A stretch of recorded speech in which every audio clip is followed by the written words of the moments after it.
Em meio à escuridão de uma geração marcada pelo tédio, pela apatia e pelas cicatrizes deixadas pelo fim dos anos 80, uma voz rouca e carregada de dor surgiu como grito de revolta e liberdade.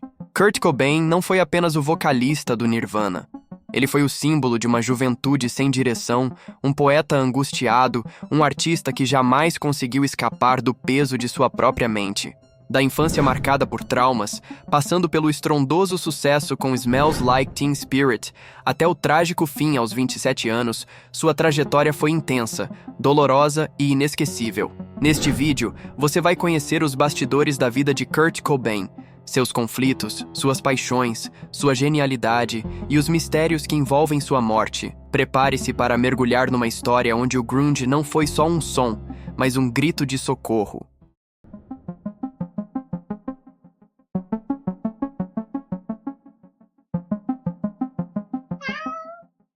Kurt Donald Cobain nasceu em 20 de fevereiro de 1967, na pequena cidade de Aberdeen, no estado de Washington, Estados Unidos. Desde cedo mostrou-se uma criança sensível, criativa e ligada à arte. Desenhava constantemente e se interessava por música, ouvindo desde os Beatles até bandas mais pesadas como os Ramones. A vida de Kurt sofreu um forte abalo quando seus pais se divorciaram. Ele tinha apenas 9 anos. O acontecimento o marcou profundamente, e ele nunca superou totalmente essa ruptura. Esse divórcio foi, para Kurt, não apenas uma separação dos pais, mas uma ruptura emocional profunda, um trauma que se alojou em sua psique como uma ferida aberta jamais cicatrizada. Ele começou a se ver como rejeitado, não amado, um fardo, sentimentos que seriam constantes em suas letras anos depois. Após o divórcio, ele foi empurrado entre casas e parentes, muitas vezes não se sentindo pertencente a lugar algum, vivendo com o pai por um tempo, depois com a mãe, depois com amigos, como um fantasma dentro da própria existência, convivendo com madrastas, meio-irmãos e figuras temporárias que só intensificavam sua sensação de deslocamento. O pai, inicialmente sua figura de segurança, tornou-se autoritário e distante, incapaz de lidar com a sensibilidade artística e emocional do filho, obrigando Kurt a jogar esportes, tentando encaixá-lo num molde masculino tradicional, o que apenas o afastava mais. Com o passar dos anos, esse garoto se tornava mais introspectivo, angustiado, cercado por uma crescente sensação de inadequação social. Ele encontrou algum refúgio na arte e na música, especialmente no punk, que explodiria em sua adolescência como uma válvula de escape feroz. Mas também mergulhou cedo em sentimentos de depressão, isolamento e raiva contida. A escola era um ambiente de tédio e hostilidade, onde ele era ridicularizado por ser diferente, por parecer andrógeno, por não performar masculinidade como o esperado. E assim, a infância de Kurt se converteu numa coleção de silêncios, desencontros e frustrações que, somadas, formaram a espinha dorsal de um adolescente quebrado, mas artisticamente explosivo, à beira de se tornar a voz de uma geração. Na adolescência, Kurt mergulhou no universo do punk e do rock alternativo. Começou a tocar guitarra e escrever letras carregadas de dor, ironia e crítica social. O cenário underground de Seattle estava efervescente, e Kurt encontrou nesse ambiente sua tribo. Foi nessa época que conheceu Krist Novoselic, com quem formaria a banda que mudaria a história da música, o Nirvana. Os dois começaram a tocar juntos e a se apresentar em casas alternativas, em meio à cultura grunge que nascia entre os becos sombrios da costa noroeste. Em 1989, o Nirvana lançou seu primeiro álbum, Bleach, por uma gravadora independente. O som era cru, direto e cheio de raiva. Mas foi com o segundo álbum, Nevermind, 1991, que a banda explodiu no mundo inteiro. A faixa Smells Like Teen Spirit virou um hino para uma geração desiludida, e Kurt, contra sua própria vontade, tornou-se o porta-voz de milhões de jovens. Mas ele nunca se sentiu confortável nesse papel. A fama chegou com intensidade, e Kurt não sabia como lidar com ela. Suas crises se intensificaram, assim como o uso de drogas, especialmente a heroína. Kurt se casou com a também controversa cantora Courtney Love em 1992. Juntos tiveram uma filha, Frances Bean Cobain. Mas o relacionamento foi turbulento, marcado por brigas públicas, uso de drogas e constantes polêmicas. A pressão da mídia, a responsabilidade como pai e o cansaço com a indústria musical afetaram cada vez mais sua saúde mental. Ele já havia tentado se internar, fugir da fama e até abandonar os palcos, mas os conflitos internos não davam trégua. O relacionamento entre Kurt Cobain e Courtney Love nunca foi comum, tampouco estável. Era uma ligação marcada por intensidade quase febril, pela combustão de duas almas feridas que se reconheceram no caos. Uma espécie de aliança entre duas sensibilidades destruídas que se apoiavam com força brutal, mas que também se corroíam mutuamente. Courtney era vocalista da banda Hole, uma figura controversa e magnética que, como Kurt, rejeitava padrões e carregava no corpo e na voz as marcas da contracultura e da dor. Eles se apaixonaram rapidamente, com uma urgência quase suicida, uma espécie de colapso emocional mútuo, e em 1992 se casaram no Havaí. Ela grávida, ele hesitante, mas profundamente ligado a ela, mesmo que já mergulhado num vício cada vez mais incontrolável em heroína. O nascimento de Frances Bean Cobain, em agosto de 1992, foi um dos momentos mais contraditórios da vida de Kurt. Ele ficou emocionado, sentiu o amor genuíno de ser pai, mas também experimentou um medo paralisante de repetir os erros dos próprios pais, de ser insuficiente, tóxico, ausente. Havia nele uma ternura sincera, um cuidado real com a filha que transparecia nos pequenos gestos, fotos, cartas, gravações íntimas onde ele cantava para ela ou a observava com olhos marejados de culpa e fascínio. No entanto, a sombra do vício e da fama começou a pesar sobre a família.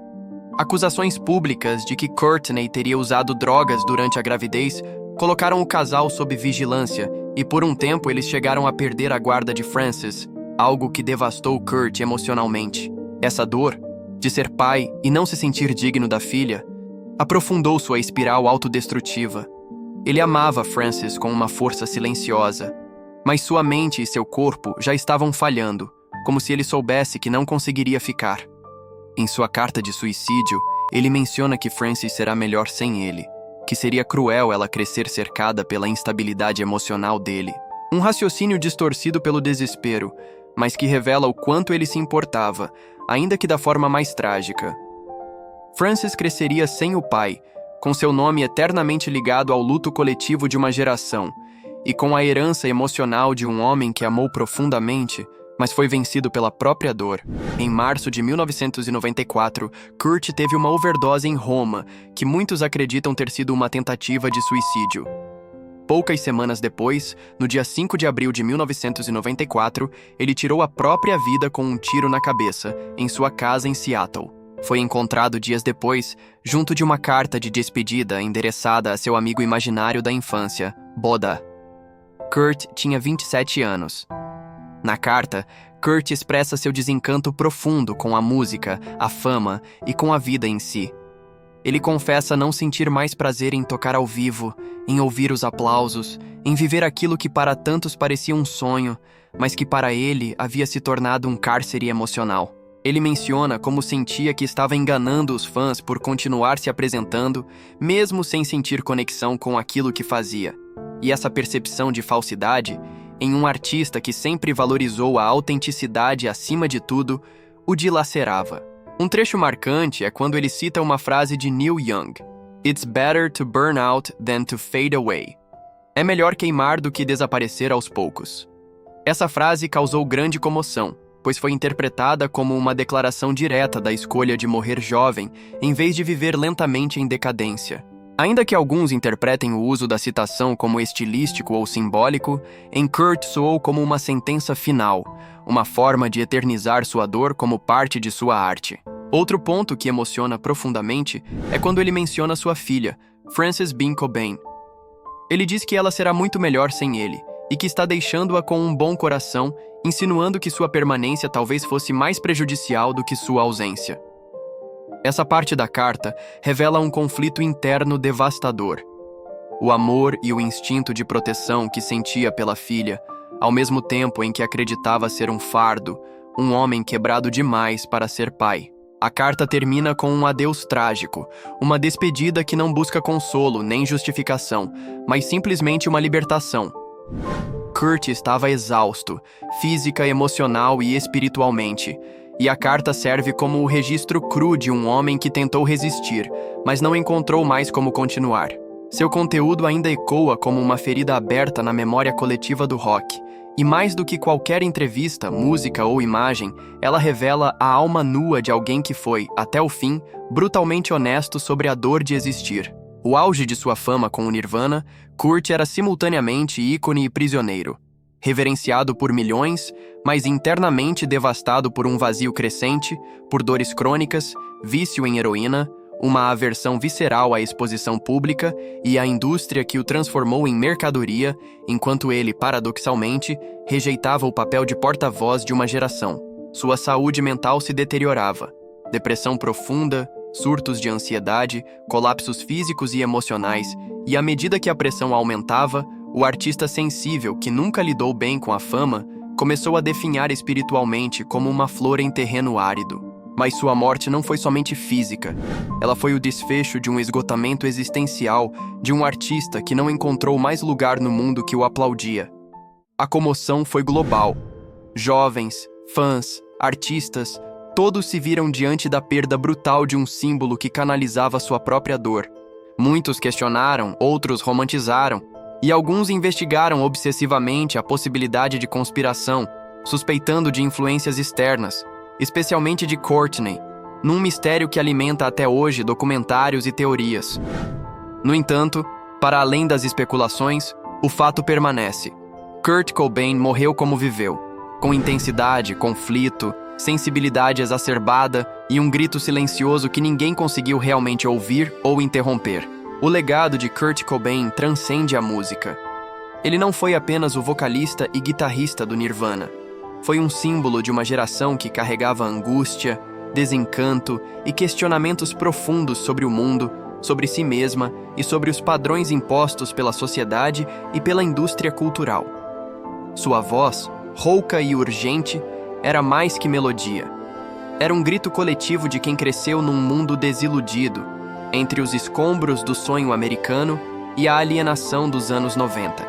Até hoje, novos artistas citam Kurt como influência, não só pela estética musical, mas pela postura ética, pela vulnerabilidade sem vergonha, pela coragem de dizer "eu não estou bem" num cenário que romantiza a performance contínua. Documentários, livros, exposições e filmes continuam tentando compreender a complexidade de sua mente, enquanto adolescentes de todas as gerações ainda descobrem nas suas músicas um espelho. Kurt Cobain não deixou apenas álbuns e letras, deixou uma herança emocional. Seu legado é a prova de que a arte verdadeira não se mede por técnica, mas por autenticidade. E nesse sentido, ele ainda vive, na guitarra dissonante, no suspiro cansado de uma canção, no silêncio desconfortável entre dois acordes. Vive naqueles que ainda se sentem fora do lugar, mas encontram por alguns minutos abrigo na sua dor transformada em música. Se esse vídeo te tocou de alguma forma, não esquece de deixar o like. Isso ajuda demais o canal a alcançar mais pessoas que, assim como você, se conectam com histórias profundas e verdadeiras. E se você quiser apoiar esse trabalho de forma ainda mais direta, com apenas R$ 5 por mês, você já faz parte da construção desse espaço independente e sensível. É só acessar o link na descrição. Obrigado por assistir e até o próximo vídeo.